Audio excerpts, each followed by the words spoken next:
Welcome to Cruise News with Cruise Passenger. I'm Rose Kelly. Now, if you'll forgive the pun, Alaska is one of the hottest cruise destinations on Earth. And its cruise season started in April, and in the next 5 months, millions of people are set to descend on this final frontier, with Aussies among the most adventurous. Cruise Passenger has done the research, and to find out which cruise line is best for you, along with insider tips on how to book and get the best cruise deal. Now, this US state sees about 30% more visitors per year than the whole of Australia. So, what are the draw cards about Alaska that has Aussies lining up for passage? Is it the humpbacks? Is it the glaciers? The gold rush towns, the fjords carved by ice, or even the brown bears catching salmon? Well, it's all of that and more. So here's what you need to know. Firstly, you may be surprised to learn that upper premium lines, such as Oceania and Azamara, can offer lower per day costs than to cruise in Australia. Yes, it's insane. You can save hundreds of dollars. So if you're thinking of heading over, you don't need much more encouragement than that. Now, if you're after a good value or last minute cruise this year, then here's what you can still get your hands on. Princess Cruises offers 14-day voyages with 11 ports and scenic destinations. Princess is one of the more experienced cruise lines, having sailed in Alaska for 55 years. And the line also has lodges in the region, allowing for shoreside stays. Next up, Royal Caribbean cruises for 10 nights, starting in Vancouver, and offers a very unique experience where guests will first cruise for 7 nights, and then they'll enjoy a land tour as well. Sounds great. Celebrity Cruises has a 13-night itinerary, another cruise and land combo focused around wildlife encounters and the stunning landscapes. MSC Cruises has a 7-night sailing round trip from Seattle with multiple departure dates.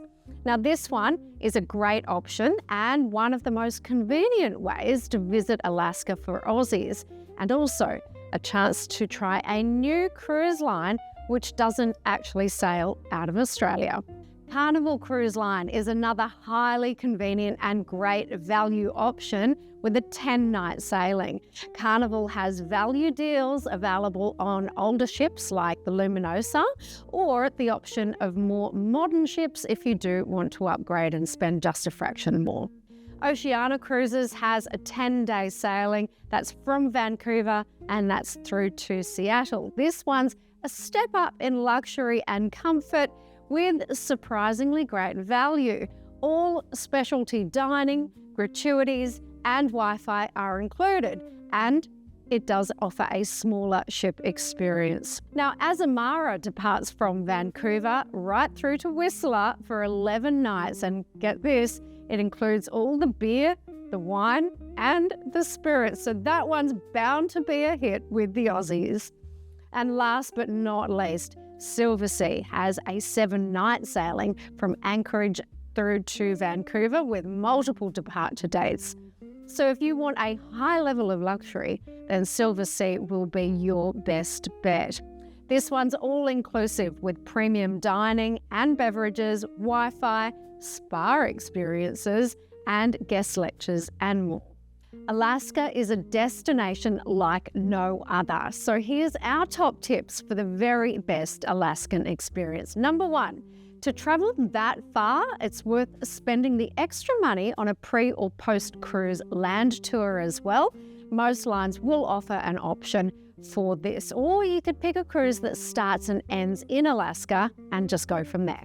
Number 2, while you will technically be cruising during the US summer, it can still get really extremely cold, particularly at sea. So make sure you pack a waterproof rain jacket and plenty of layers.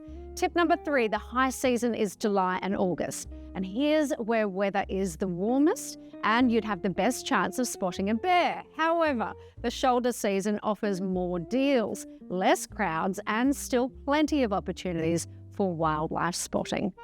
Number 4, Alaska is of course an extremely scenic destination to cruise in. So if you were going to splurge on a balcony for a cruise, then this would be the one to do it with. There are a number of embarkation ports for your Alaska cruise. While most leave from Seattle, Vancouver, or from within Alaska, another convenient option for Aussies are the lines that also leave from San Fran and do round trips. This option offers a more direct route, but less flexibility in terms of the cruise lines and itineraries available. So if you're keen to depart from within Alaska, Anchorage is the main air hub, and the flight from LA to Anchorage is roughly 6 hours. This does make it a longer journey for Aussies, but it's also worth the effort. Alaska, here we come.